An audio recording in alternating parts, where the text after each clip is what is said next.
అక్కడ కర్త కర్మ క్రియ లాగా చూసుకుంటే మీరే కనిపిస్తున్నారు. మీరేమన్నా చేపించారంటారా? కర్త కర్మ క్రియ ఒకళ్ళేమో కథా స్క్రీన్ పే దర్శకత్వం శేఖర్ భాష. యాక్చువల్గా ఊహించుకుంటుందా లేకపోతే ఏంటి అసలు? ఆవిడకి స్కిజోఫీనియా అటువంటి జబ్బు ఏదైనా ఉంది మరి. ఆవిడ ఊహల్లో ఊహించుకొని నన్ను కొట్టేశారు, నన్ను చంపేశారు.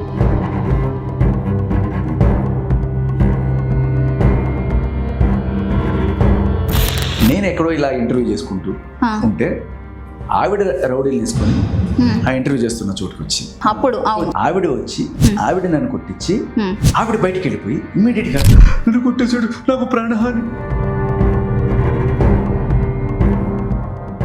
రాస్తారని ఉండాల్సిన ప్లేస్ లో మీరున్నారు. సో మీరే వెనుక నుంచి ఏమన్నా చేయించి ఉండొచ్చా అని. రాస్తారని ఉండాల్సిన ప్లేస్ లో నేను ఉన్నానంటే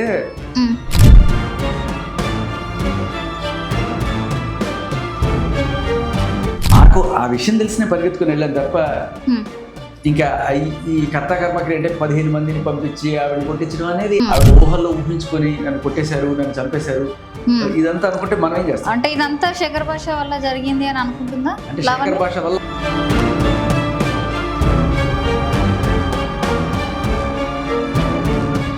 హాయ్ హలో నమస్తే, వెల్కమ్ టు తెలంగాణ వ్యూ. నేను మీ యాంకర్ రచన. మరి రాజ్ తరుణ్ లావణ్య ఇష్యూ మనందరికీ తెలిసిందే, ఎంత రచ్చ జరిగిందో అనేది. మరి వాళ్ళ రచ్చ కాస్త కొంచెం ముగిసింది అనే లోపు మళ్ళీ స్టార్ట్ అయిపోయింది. మరి అసలు ఏం జరిగింది అనే విషయాలు మనకు తెలియజేయడం కోసం అయితే ప్రస్తుతం మనతో పాటు శేఖర్ భాష గారు ఉన్నారు. అంటే డీటెయిల్ గా అయితే శేఖర్ భాష గారికే తెలుసు ఈ విషయం గురించి, అందుకే పిలవడం జరిగింది. సో మాట్లాడి తెలుసుకునే ప్రయత్నం చేద్దాం. నమస్తే అండి, బాగున్నారా? చాలా రోజులకు మళ్ళీ. సో కొంచెం ఇట్లా ముగిసింది అనే లోపు మళ్ళీ రచ్చ రోడ్డు పైకి వచ్చేసింది. అలాగే ఒక 15 మంది అమ్మాయిలు వచ్చి అటాక్ చేసిండ్రు మా లావణ్య పైన అని కూడా అంటున్నారు. అంటే అక్కడ కర్త కర్మ క్రియ లాగా చూసుకుంటే మీరే కనిపిస్తున్నారు. మీరేమన్నా చేపించారంటారా? కర్త కర్మ క్రియ ఒకళ్ళేమో కథా స్క్రీన్ పే దర్శకత్వం శేఖర్ భాష. యాక్చువల్గా వినడానికి అది బాగుంది కానీ అంత లేదు టాలెంట్ మనకి. అంతేనా? మీరు కాదంటారా? ఎందుకంటే అక్కడ రాస్తారని ఉండాల్సిన ప్లేస్ లో మీరున్నారు. సో మీరే వెనుక నుంచి ఏమన్నా చేయించి ఉండొచ్చా అని. రాస్తారని ఉండాల్సిన ప్లేస్ లో నేను ఉన్నానంటే సరే, రాస్తారన్ నన్ను ఒక బ్రదర్ లాగా ఫీల్ అయితే ఖచ్చితంగా నేను ఒక పెద్ద కొడుకులాగా వాళ్ళ కోసం అక్కడ నిలబడ్డాననే మాట డౌట్ లేకుండా చెప్తాను. ఖచ్చితంగా అంకుల్ కూడా ఒకసారి అలాగే అన్నారు, నా పెద్ద కొడుకు అనుకుంటానని చెప్పి. సో దాంట్లో ఏది లేదు. నాకు ఆ విషయం తెలిసిన పరిగెత్తుకుని వెళ్ళాను తప్ప ఇంకా ఈ కర్త కర్మకి అంటే 15 మందిని పంపించి ఆవిడని కొట్టించడం అనేది ఆవిడకి స్కిజోఫీనియా అటువంటి జబ్బు ఏదైనా ఉంది మరి. ఆవిడ ఊహల్లో ఊహించుకొని నన్ను కొట్టేశారు, నన్ను చంపేశారు ఇదంతా అనుకుంటే మనం ఏం చేస్తాం? అంటే ఇదంతా శేఖర్ భాష వల్ల జరిగింది అని అనుకుంటుందా? అంటే శేఖర్ భాష వల్ల ఆవిడకి కళ వచ్చిందేమో. ఓకే, అలా వచ్చిందంటారా? ఓకే. ఏంటంటే ఇప్పుడు 15 మంది అన్నారు, మరి ఇక్కడ 15 మంది పోనీ ఆవిడ కొట్టినట్టుగా తిట్టినట్టుగా ఏదన్నా సరే ఒక వీడియో. సో మీరు అన్నారు ఓకే, కొట్టినట్టు తిట్టినట్టుగా ఏం లేదు అక్కడ ప్రూఫ్ అన్నారు. సో ముందే సీసీ కెమెరాలు కూడా ఆఫ్ చేశారు అనే విధంగా మొత్తం తీసేశారు, తర్వాత ఈ ప్లాన్ చేశారు అని అంటుంది లావణ్య. మరి సరేమ్మా, ఇప్పుడు సాక్ష్యాలు లేకపోతే ఏం చేస్తారు? ఏదో ఒకటి అంటే మీరు నేనైతే మామూలుగా చోట పడుతుంది. ఆవిడ లావణ్య కదా, చాలా తెలివితేటలుంటే ఆవిడ ఏం చేస్తుంది, ముందుగానే ఇంట్లో పగలు కొట్టేసాన్ని. యాక్చువల్లీ మీరు గమనిస్తే టీవీ పగిలిపోయింది, ఇవన్నీ పగలు కొట్టేశారని చెప్తుంది కదా. లాస్ట్ టైం మస్తాన్ సాయిని అరెస్ట్ చేసినప్పుడు ఇంటికి వచ్చి అన్ని పగలు కొట్టాడు అని కంప్లైంట్ లో రాసి. అవును కదా, అవును రాసి. అప్పటి నుంచి అలాగే ఉంది అది. సో మేబీ అదే ఇక్కడ రీక్రియేట్ చేసింది అంటారా? ప్రతిసారి అదే. ఇప్పుడు ఈ లోపల మళ్ళీ వెళ్ళి అన్ని కొత్త సామాన్లు కొనుక్కొచ్చేసింది అంటున్నారా? ఏమి లేదు, మస్తాన్ సాయి వెళ్ళి పగలు కొట్టినవే మళ్ళీ ఇక్కడికి తీసుకొచ్చిందా? ఓహో. ఆ సీసీ కెమెరాలు కూడా సరే మీకు ఒకటి అడుగుతా, సీసీ కెమెరాలు పగలు కొట్టారంటున్నారు కదా, మరి మస్తాన్ సాయి పగలు కొట్టిన అవైనా కూడా రికార్డ్ అవ్వాలి కదా. అవును కదా, అప్పుడు పగలు కొట్టిన సీసీ కెమెరాలే, అప్పుడు పగలు కొట్టినవే, అది కూడా ఈవిడే. మళ్ళీ ఏమీ లేవు, మస్తాన్ సాయి కూడా ఏం చేసి ఉండకపోవచ్చు, కానీ ముందుగానే ఇది నన్ను కొట్టేసాడు తిట్టేసాడు అని చెప్పడానికి మళ్ళీ పోలీసులు అడిగితే సాక్ష్యాలు ఎక్కడ ఇవ్వాల్సి వస్తుందో అని చెప్పి ఆవిడే చాలా అబ్బో ఇలాంటి తెలివితేటలు చాలానే ఉన్నాం మనం పీరియడ్ ఆఫ్ టైం సంవత్సరం చూస్తూనే ఉన్నాము. అంటే ఆవిడ కొట్టకపోయినా కొట్టేసినట్టు ఊహించుకుంటుందా లేకపోతే ఏంటి అసలు? అంతే కదా. ఇప్పుడు మీకు ఒక సింపుల్ ఎగ్జాంపుల్ చెప్తాను.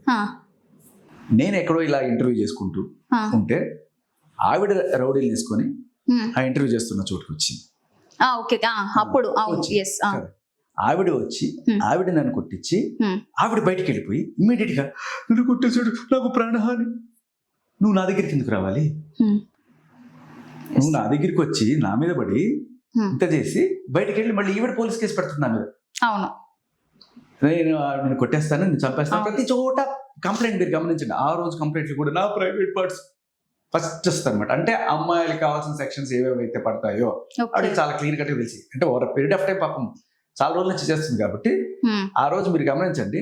నా మీద పెట్టిన కంప్లైంట్ ఆవిడే ఎత్తుక్కుంటూ నా దగ్గరికి వచ్చి నా మీద గొడవ పడి రౌడీలు తీసుకొచ్చి నన్ను కొట్టించి నేను హాస్పిటల్ అయ్యా. అవును నేను 3 రోజులు హాస్పిటల్లో హ్యాండ్ చేయికి కూడా దెబ్బ ఆ. అవును నాది ఎమ్మెల్సీ అయింది, Yes. రిపోర్ట్ వచ్చింది, అందరూ చూశారు. అక్కడ కూడా మీరు గమనించండి సీసీటీవీ ఫుటేజ్ మిస్సింగ్. సో ఈవిడ ప్రకడ్బందీగా ఏదైనా చేసేటప్పుడు సీసీ కెమెరాస్ ఆఫ్ చేస్తారు. ఆఫ్ చేయడం, ఆవిడ ఎట్లా ఆఫ్ చేస్తుంది, అది ఛానల్ వాడదు కదా. ఓకే ఓకే అక్కడ okay okay CC camera footage లేని చోట మాత్రమే గొడవ పడుతుంది. ఓహో మీరు గమనించండి. అన్ని అబ్జర్వ్ చేస్తుంది. మీకు ఆ లక్ష్మీ పడాల అనే అమ్మాయి ఈవిడ కలిసి చేసిన కాల్ ఒకటి నన్ను చంపడానికి ఎలా కుట్రపడ్డారు మీరు విన్నారా? దాంట్లో ఒక లైన్ ఉంటుంది చాలా క్లియర్ కట్ గా, సీసీ కెమెరాలు లేని చోట, బాగా చాలా ముదిరిపోయిన తెలివితేటలు వీళ్ళు, సీసీ కెమెరాలు లేని చోట ఇతన్ని తీసుకెళ్లి మన కారు ఎక్కించి ఇతన్ని కుమ్మేసి చేద్దాం. సో అంత తెలివి ఉన్నది, సో అంత ఉపయోగించి అంత మీకు ఆ తెలివి తెలివితేటలు చూపిస్తుంది ఒక్కసారి కదా. మీరు వింటే ఇది ఎంత సాధ్యపడుతుందో మీరు ఆలోచించండి. ఒక్కసారి మీకు వినిపిస్తా. ఓకే ఈసారి నుంచి కూడా చాలా దూడలు వాటి. Good morning. లేచావా? అమ్మో పెద్ద విషయమే. బ్రేక్ఫాస్ట్ చేస్తే బయలుదేరాం. విజయవాడ. ఇప్పుడా? లక్ష్మీ పడాలా లావణ్య మాట్లాడుకుంటుంది. సో తర్వాత ఈవిడ చింటూని ఇంట్రడ్యూస్ చేస్తుంది. మీకు Okay. తొందరగా చేస్తా పెద్ద కాల్. ఓకే చింటూతో మాట్లాడుతుంది, ప్లాన్ చెప్తుంది. శేఖర్ గారిని ఇచ్చాడా? నేను ఎప్పుడు అడగలేదు. నేను అసలు కోట్లలో పరిగెత్తున్నాను. మీకు తెలుసా నా అకౌంట్ బ్యాలెన్స్ నా దగ్గర 20-40-50 కోట్లు ఉన్నాయి. ఇచ్చాడా? నేను ఎప్పుడు అడగలేదు, మిమ్మల్ని లేదు, అకౌంట్ బ్యాలెన్స్ నాకు చెప్పలేదు, ఏమలేదు. నాకు అతనే చెబుతాడు నా దగ్గర 7-8-9 బిట్ కాయిన్స్ ఉన్నాయి. చింటూ మాట్లాడుతున్నాడు. అదే నేనే అన్నాడు. అదే అమ్మా. ఇచ్చాడా? ఎప్పుడు ఇవ్వలేదు.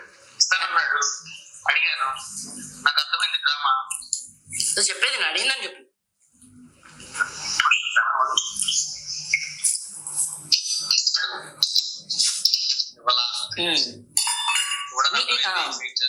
యా. సో నీ డ్రామా ప్లాన్ లో అంతా కూడా ముందు నుంచి ఉన్నాడుగా. ఈ డ్రామాలకి అతనికి ఇష్టం లేకపోతే ముందే చెప్పొచ్చుగా. చివరి దాకా వచ్చి హ్యాండ్ ఇవ్వడం ఎందుకు ఓడిపోతాను కాబట్టి కదా కదా. నువ్వెవరిని అడగలేక కాదు, నువ్వెవరిని అడిగినప్పుడు నువ్వు క్లియర్ చేసుకున్నావుగా. నీకు వచ్చాయి కదా డబ్బులు. సినిమా వచ్చింది, అతను కూడా చెప్పా. నేను అడిగితే నోరు తెరిచి పెట్టేస్తారు. అలాంటి వాళ్ళు నా ఫ్రెండ్స్, నిజమైన ఫ్రెండ్స్, ఫ్యామిలీ మెంబర్స్. సో అది నీ కోపం. నాదేంటిది అంటే ఆ విషయం నాకు చెప్పాడా నేను యాక్టింగ్ ఫేక్ అని. యాక్టింగ్ చేయక చూకి తీస్ uncle chicken fry, mutton fry, keema fry బండి పంపించండి అంకుల్. ఈరోజు లక్ష్మీ సండే. పడాలా చింటూ మధ్య మనం వెళ్ళిపోదాం విజయవాడ. నేను చేయలేదు, నిజం చెప్తా. సో శేఖర్ని ఎలా ఇరికించాలి, ఎవరైనా ఇద్దరు అమ్మాయిలు దొరుకుతారా, వాడి గురించి మాట్లాడి వాడు అలా చేశాడు ఇలా చేశాడు అని ఈసారి చెప్పాలి. నుంచి కూడా చాలా దూడలు వాటి. అయ్యా 50 లక్షలు ఇస్తా అన్నాడు, ఇవ్వలేదు. నిన్ను మోసం చేశాడు, నన్ను మోసం చేశాడు, మన ఇద్దరం కలిసి మోసం చేశాం వాడిని. మోసం చేసుకోవాలి. ఓకే రే పిచ్చి తగ్గిందా?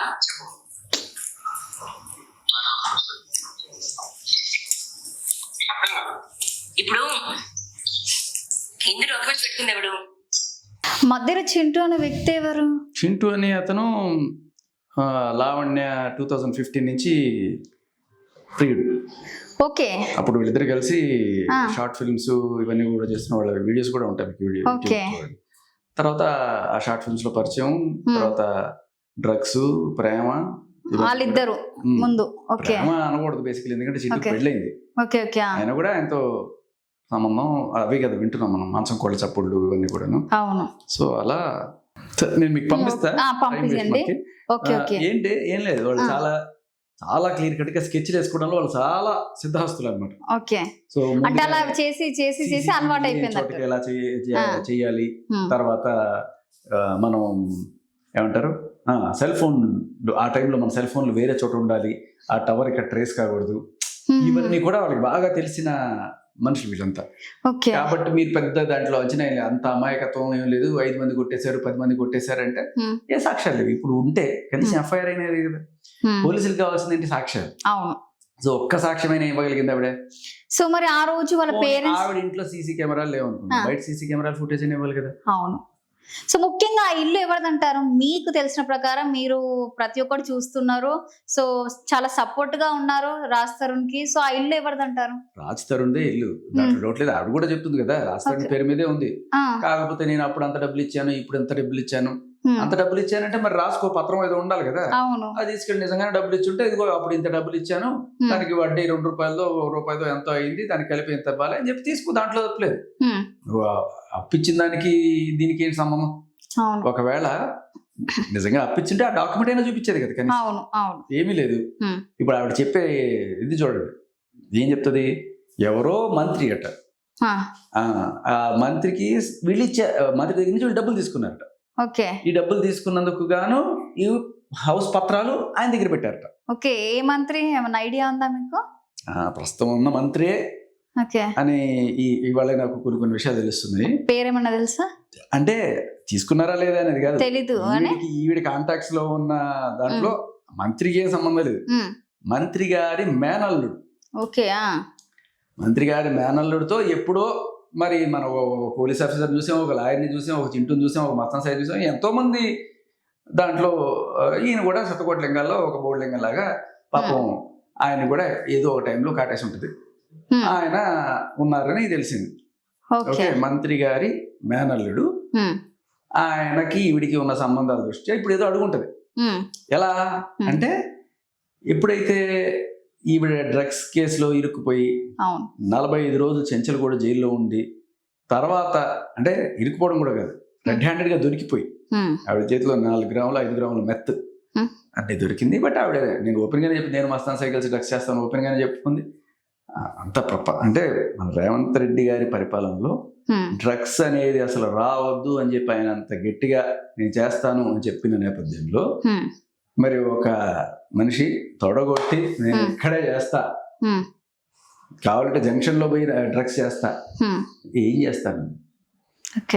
45 రోజులు జైల్లో పెట్టి బయటికి తీసుకొచ్చిన తర్వాత కూడా నువ్వు డ్రగ్స్ చేస్తున్నావు అంటే ఈ వాళ్ళకి కూడా ఏమంటది, నేను డ్రగ్స్ చేస్తున్నా పదండి, ఇప్పుడు టెస్ట్ చేసుకుందాం పదండి, ఇప్పుడు టెస్ట్ చేసుకున్న పదని చెప్పి డైలాగ్ లేస్తుంది. వెళ్తుందా? వెళ్ళదు. ఎందుకు అంటే దొరికిపోతుంది. డైలాగ్ వెయ్యాలి. ఓకే, అంతవరకు డైలాగ్స్ మాత్రం వరకే వెయ్యాలంటారు. సో ఇప్పుడు నిజానికి ప్రెస్ మీట్ పెట్టి ఇంత అందరిని పిలిచి నన్ను 10 మంది కొట్టారు 5 మంది కొట్టారు ఏం లేని దాని గురించి ఇంత హడావిడి చేస్తుంది కదా. ఒక ప్రెస్ మీట్ రండి, అందరు రండి, నేను ఇంకో పలానా డ్రగ్ టెస్ట్ సెంటర్ లో ఉన్నా, అది కదా ఆవిడకి కావాల్సింది. సో సో అలాంటిది మీరు ప్లాన్ చేయొచ్చు కదా. ఇప్పుడు కాదు మనం ఎవరు ప్లాన్ చేయలేము. ఇది మన కర్మకాలి, మన చట్టాలు ఎలా ఉన్నాయంటే ఆవిడ డ్రగ్ పెడ్లింగ్ కేసులో రెడ్ హ్యాండెడ్ గా దొరికిపోయినా కూడా ఆవిడ టెస్ట్ చేయలేదు మన పోలీసులు. అంటే మీకు అన్ని ప్రూఫ్స్ తెలుసు, తన గురించి మొత్తం తెలుసు, అంటే ఆధారాలతోని మీ దగ్గర అన్ని ఉన్నాయి.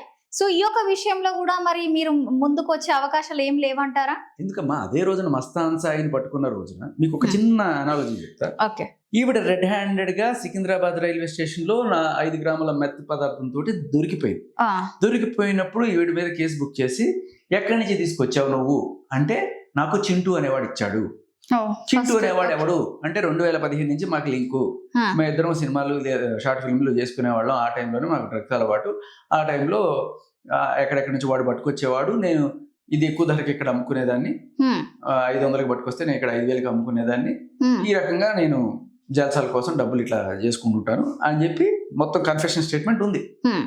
ఏది రిమాండ్ రిపోర్టు, కన్ఫెషన్ ఇవన్నీ కూడా ఉంటాయి. దాంట్లో చాలా క్లియర్ కట్ గా ఉంది. ఈ చింటూ Okay. అనేది. ఈవిడ పట్టుకున్నప్పుడు చింటూ లేడు పక్కన. ఓకే. ఏమని చెప్తుంది? చింటూ నాకు ఇచ్చాడు అని చెప్తుంది. వాడెక్కడో గుంటూరులో వాడు చింటూ లేనప్పుడు చింటూ పేరు చెప్తుంది. చెప్తుంది. ఆ. పోలీసులు ఏం చేస్తారు? ఎఫ్ఐఆర్ లో చింటూ పేరు కూడా పెట్టేస్తారు. ఎందుకు అంటే వీడికి ఆయనకి మధ్య ఏదో కొన్ని కాల్స్ ఉంటాయి, వీళ్ళ సరస సంభాషణలు ఉంటాయి కదా, ఏది మంచం కోళ్ళు లేకపోతే జలపాతాలు ఇలా రకరకాల కాల్స్ బయటకు వచ్చినాయి. ఆ కాల్ రికార్డింగ్ ముందు కాబట్టి అందులో ఈఎంఐ కాల్ రికార్డింగ్ కాదు, కాల్ ఉంది కాబట్టి ఈఎంఐ చెప్పింది కాబట్టి ఆయన పేరు పెట్టేశారు. ఓకే. ఆయన ఇచ్చాడా లేదా ఇప్పటిదాకా ఏం తెలదు. ఓకే. A1 ఆయన, A2 ఈవిడ, మళ్ళీ A1 రెడ్ హ్యాండెడ్ గా దొరికింది ఈవిడైతే ఫస్ట్ A1 అని ఈవిని పెట్టారు. మరి ఈవిడ మాయాజాలం ఎలా ఉంటుంది చూడండి. మనకి అక్కడే ఒక ఆఫీసర్తో ఏదో సంబంధం పెట్టుకుందని మనం విన్నాం. సో ఏం చేసిందో మొత్తానికి ఈవిడ A2 అయిపోయింది, ఆయన A1 అయిపోయాడు, చింటూ. ఓకే. అది కూడా పక్కన పెట్టండి. ఇప్పుడు నేనేమంటానంటే ఈవిడ జస్ట్ ఒక మాట చెప్పిందనే ఒక వ్యక్తిని ఛార్జ్ షీట్ లో ఎఫ్ఐఆర్ లో పెట్టారు కదా. మరి అదే మస్తాన్ సాయిని ఈవిడ చెప్పింది కంప్లైంట్ ఇచ్చినప్పుడు తీసుకెళ్లారు, పోలీసులు పట్టుకున్నారు. పట్టుకొని లోపలేసినప్పుడు మస్తాన్ సాయి ఏమన్నాడు? నేను ఈవిడే కలిసి డ్రగ్స్ చేశాము, నాకు టెస్ట్ చేస్తున్నట్టే ఆవిడకి కూడా టెస్ట్ చేయండి అని అడిగాడు. ఎక్కడ టెస్ట్ లేదు. ఇది జరిగిన 3-4 రోజులకో ఎప్పుడు తర్వాత బయట ప్రపంచం అంతా తెలిసి పోలీస్ ఆఫీసర్స్తో లింకులు ఇవన్నీ తెలిసి ఆయన ట్రాన్స్ఫర్ అయిపోయి ఇదంతా అయిపోయిన తర్వాత ఇప్పుడు స్టేషన్కి వెళ్ళి లబోదిగు. ఇప్పుడు అంతకుముందు అంటే ఈవిడ నోటి మాటతోటి కేసులు జరిగిపోయి అవునవును. ఇప్పుడు ఇంతకు ముందు లాగే జరుగుతుంది అని చెప్పి అనుకుంటారు. సో ఇంకా జరగకపోయేసరికి నేను ఇక్కడే కూర్చుంటా, కేసు ఎట్లా పెట్టరు, నేను చచ్చిపోతా.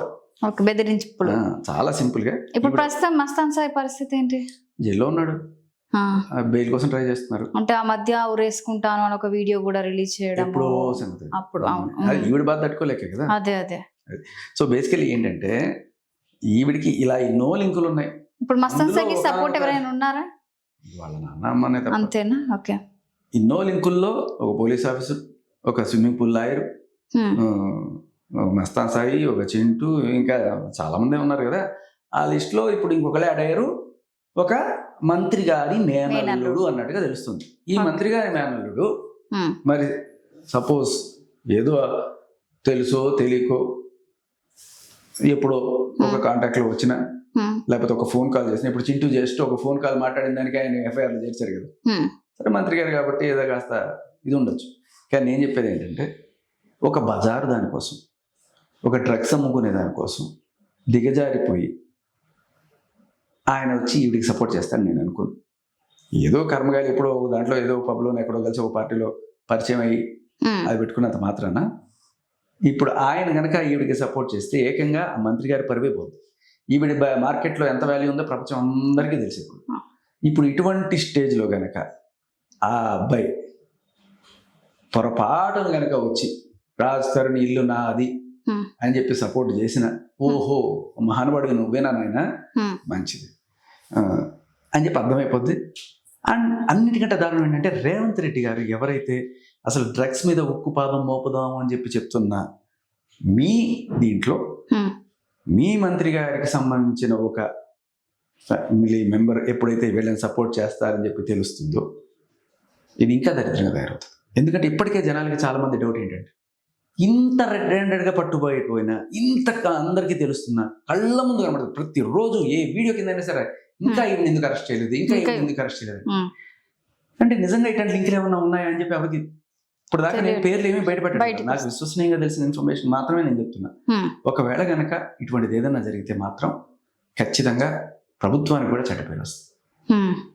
నాకు తెలిసి ఎవరైతే ఇది అంటే ఇవి ఏంటంటే డాక్యుమెంట్స్ పెట్టుకొని డాక్యుమెంట్స్ ఇప్పుడు రాస్తున్న వాళ్ళు ఎప్పుడైతే వెళ్ళిపోయారో ఆ ఇంట్లో ఉన్న డాక్యుమెంట్స్ పెట్టుకుంది. బట్ ఇప్పుడు ఇన్ని ఎలా చేసుకోవాలని చెప్పి నేను మొన్నటికో ఈ డాక్యుమెంట్స్ తీసుకెళ్ళి ఇదిగో నువ్వు పెట్టుకో, ఓ 50 లక్షలు మాట్లాడుకో, 50 లక్షలు మేము మీ దగ్గర నుంచి తీసుకున్నట్టు చెప్దాము, నువ్వు 25 లక్షలు ఇచ్చి నువ్వు 25 లక్షలు నువ్వు తీసేసుకో. ఇది ఒక ప్లాన్, సింపుల్ ప్లాన్. సో 25 లక్షల కోసం ఒక ఇమేజ్ ని పోగొట్టుకోవడం అనేది చాలా దారుణం అవుతుంది. సో అంత తెలివి ఉన్నది రాజ్ తరుణ్ని ఎందుకు సొంతం చేసుకోలేకపోతుంది అంటారు? సొంతమా? ఎవడన్నా మనిషి అనేవాడు ఎవరన్నా సరే అంటే అన్ని చెప్పింది కదా, నాకు చిన్నోడు అంటే చాలా ఇష్టం. అబ్బా ఎంత ఆవిడకి బాగా ఇష్టం ఉండొచ్చమ్మా, ఆవిడకి జనోడ్ అంటే ఇష్టం ఉండొచ్చు, స్విమ్మింగ్ పూల్ లాయర్ అంటే ఇష్టం ఉండొచ్చు, లేకపోతే ఒక ఇన్స్పెక్టర్ అంటే ఇష్టం ఉండొచ్చు, లేకపోతే మంత్రి గారి మేనల్ అంటే ఇష్టం ఉండొచ్చు. ఆవిడకి ఇష్టం ఉన్న వాళ్ళందరూ ఇప్పుడు వచ్చి మస్తాన్ సాయి అంటే ఇష్టం ఉండొచ్చు, చింటూ అంటే ఇష్టం ఉండొచ్చు. ఇంతమంది లీస్ట్ మీకు తెలిసింది కదా. సో ఇంతమంది లావణ్య గారికి ఉన్నారు అని తెలుసు కదా. సో అంటే మీ ఇద్దరి మధ్య ఉన్న శత్రుత్వం ఉందా ఏంటి? అసలు ఆవిడ ఎవరో నా జీవితంలో ఇప్పటిదాకా అసలు రాజస్థాన్ మీద కేసు పెట్టేదాకా అసలు అలాంటి క్యారెక్టర్ భూమి మీద ఉంటది అని తెలియదు. ఓకే. అండ్ అమ్మాయిల్లో అసలు ఇటువంటి వాళ్ళు ఉంటారా అనేది కూడా నాకు షాక్. ఓకే, ఇలా కూడా ఉంటారా? ఏదో ఇప్పుడు రాజ్ తరుణ్ కన్నా మీ పైన ఎక్కువ శత్రుత్వం పెట్టుకున్నట్టుందిగా లావణ్య. ఏమైనా పెట్టుకునేయండి దానికి. ఇప్పుడు ఏంటంటే బ్లాక్ మెయిల్ చేసి బతకడం అనేది హాబీగా మారిపోయింది ఆవిడకి. ఓకే, మీ పైన ఏమైనా బ్లాక్ మెయిల్ చేస్తుందా? మీకు ఏమైనా కాల్స్ అలాంటివి మళ్ళీ ఏమైనా వచ్చాయా? ఏమో చేసి చూసారు కదా అందరూ నన్ను కొట్టించి ఇప్పుడు తర్వాత ప్రెసెంట్ ఇంకోటి. ఎందుకనంటే రీసెంట్ గా కూడా జరిగింది కాబట్టి అలా ఏం లేదు. అలాంటిది ఏం లేదు. సో ఆ రోజు అంతా వాళ్ళ పేరెంట్స్ రావడం జరిగింది, బయట కూర్చోబెట్టడం జరిగింది. వాళ్ళ పేరెంట్స్ కూడా చాలా పేషెంట్, అంటే ఒక షుగర్ పేషెంట్స్. 70 ఏళ్ల మనుషులు, 65 ఏళ్ళు 70 ఏళ్ల వాళ్ళని 10 గంటలమ్మా, పొద్దున్న ఎప్పుడో 12 గంటలకు ఆ టైంలో వెళ్తే రాత్రి 10 గంటల దాకా, ఆల్మోస్ట్ 10 గంటలు అంత పెద్దవాళ్ళని, ఆ ఇంటి ఓనర్లు యాక్చువల్గా వాళ్ళని రోడ్లో కూర్చోబెడతా ఉన్నాం.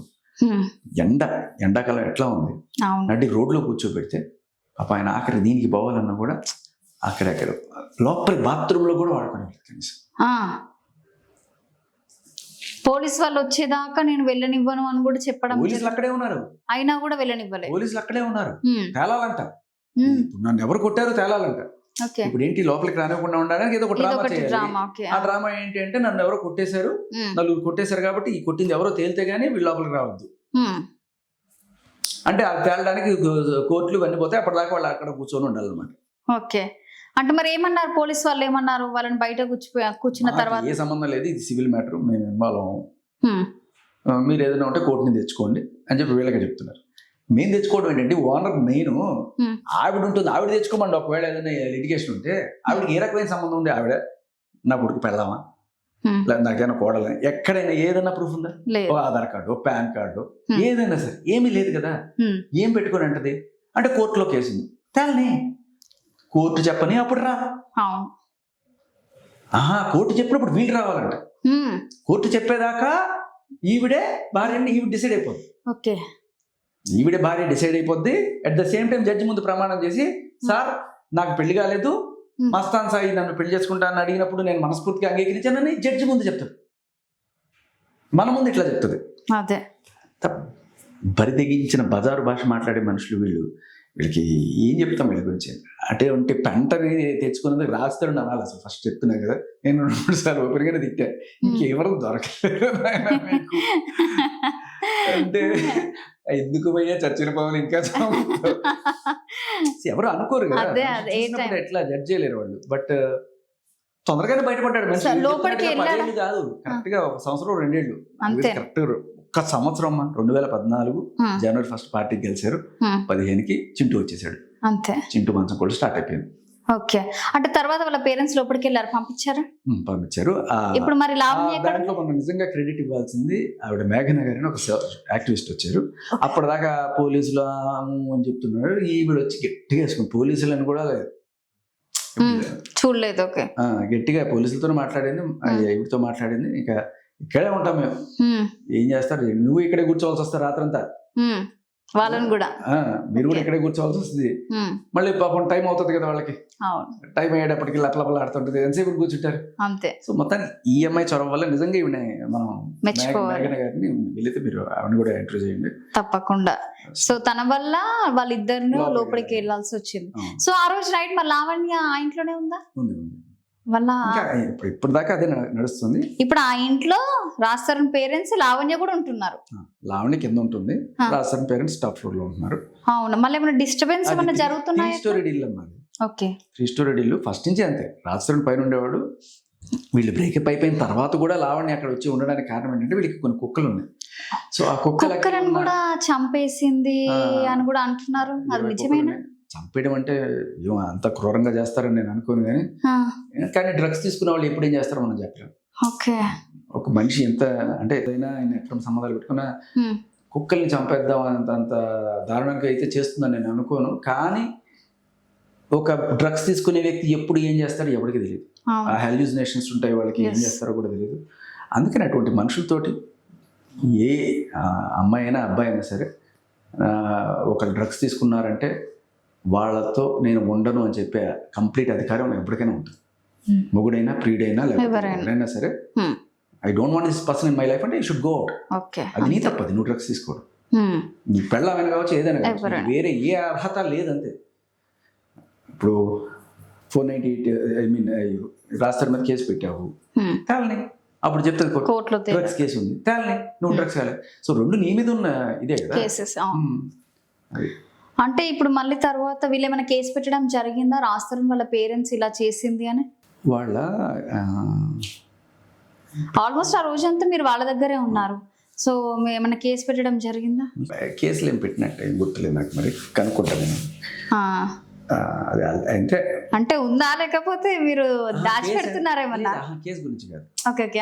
అక్కడ ఏం జరిగింది, నన్ను జనాలు కొట్టేశారు వీళ్ళని తీసుకొచ్చారు కదా, అక్కడ ఏం జరిగిందనే ఫుటేజ్ మనకు మీకు దొరుకుతుంది. Okay okay. దొరికిన ఫుటేజ్ నేను మీకు పంపిస్తాను. ఓకే. ఎవరు ఏం చేశారనేది మీకు అనిపిస్తుంది. మెడపట్టి బయటకి ఎంటేయడం అంటే ఏంటనేది లిటరల్ నేను మీకు చూపిస్తాను. అది సో అంటే దారుణంగా రౌడీలాగా ప్రవర్తించింది ఎవరు, వాళ్ళ నాన్న ఈఎంఐ, అది మీకు చూపిస్తాను నేను. ఓకే. వాళ్ళ నాన్న కూడా మీ పైకి రావడము, అంటే గలీజ్ గలీజ్ మాటలు అనడము, అక్కడ నేను నార్మల్ గా కామ్గా కూర్చొని ఉన్నాను, ఆయన ఇట్లా మీద మీద మీదకి వచ్చి చేతులు వేస్తున్నాడు. మళ్ళీ మనం అంటే చేసేది వాళ్ళు అనేది అవతల వాళ్ళు అంటే కొట్టించి నా మీద కేసు పెట్టినట్టు అనమాట. Okay okay. అంటే ఇప్పుడు లావణ్యకి వాళ్ళ ఫాదర్ సపోర్ట్ చేస్తున్నారంటారా మొత్తం? దాంట్లో డౌటే ఉందమ్మా, దాంట్లో అసలు డౌట్ ఏమన్నా ఉందా నిజంగా? అంటే ఒక అమ్మాయి ఇలా బయటికి రావడము ఇలాంటివి చూస్తుంటే ఏ తల్లిదండ్రులు అయినా కూడా సో సర్ది చెప్పుకోనైనా ఏదో విధంగా చెప్పుకోనైనా ఇలా చేయడం వల్ల ఫ్యామిలీకి డిస్టర్బెన్స్ వస్తుంది, మాట బయట పరువు పోతుంది అనే విధంగా ఖచ్చితంగా ఉంటుంది. సో వీళ్ళే ఎందుకు పుషప్ చేస్తున్నారంటారు? పరువు ఉండే వాళ్ళ గురించి మనం మాట్లాడచ్చు, ఓకే. లేని వాళ్ళ గురించి మనం ఏం మాట్లాడతాం? డబ్బే ప్రధానం, ఏదో ఒకటి చేసి రోడ్డునైనా పడు, ఏదైనా చెయ్యి, ఎంతమందితో సంబంధాలైనా పెట్టుకో. ఒక సింపుల్గా ఒక కూతురికి ఒకళ్ళు నాన్న ఒకళ్ళు ప్రేమించాను ఒకరితో ఉంటున్నానంటే పెళ్లి చేయాలనుకుంటాడు. సంవత్సరం 2 సంవత్సరాలు 3 సంవత్సరాలు బయటకు వచ్చి ఆయన చెప్పే మాట ఏంటి, 10 సంవత్సరాలు 12 సంవత్సరాలు ఉన్నా కూడా ఉండమ్మా బాగుందమ్మా, మస్తం సైతం ఉన్నాడు బాగుందమ్మా, చింటితో బాగుందమ్మా.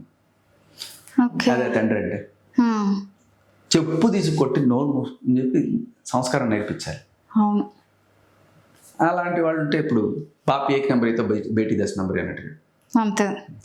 సో రాజ్ తరుణ్ ఎందుకు బయటికి రావడం లేదంటారు? అంటే మేబీ షూట్స్ ఉండొచ్చు, సో ఇంత జరిగినా కూడా రావడం అంటే ఒక పాయింట్. ఇప్పుడు అందరూ బయటకు వచ్చి మీడియాలో మాట్లాడితేనే చేస్తున్నట్టు కాదు.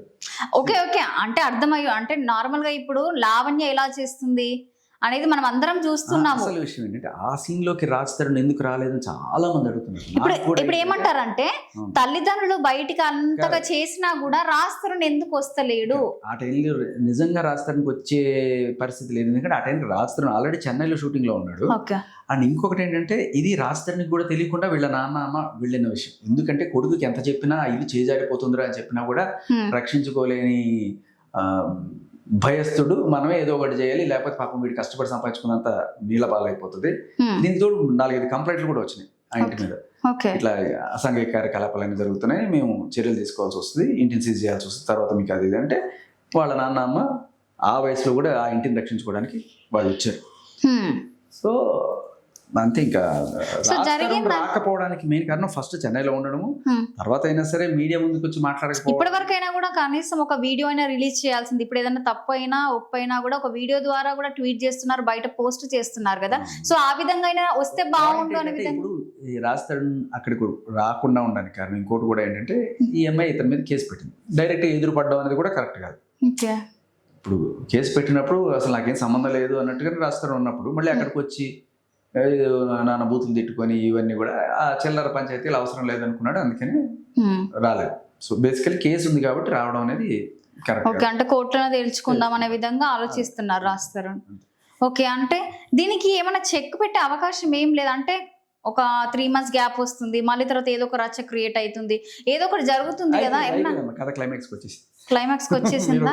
సో అంటే క్లైమాక్స్ మీరే ఫినిష్ ఏమైనా చేసే ఛాన్సెస్ ఉన్నాయా? అవసరం లేదు, నేను చేయాల్సిన పని లేదు, జరిగేది జరుగుతుంది అంతే. అంతే అంటారా? మిగతా అది వెండి తెరపై చూడు. అంతే. మీరు చూపిస్తారా?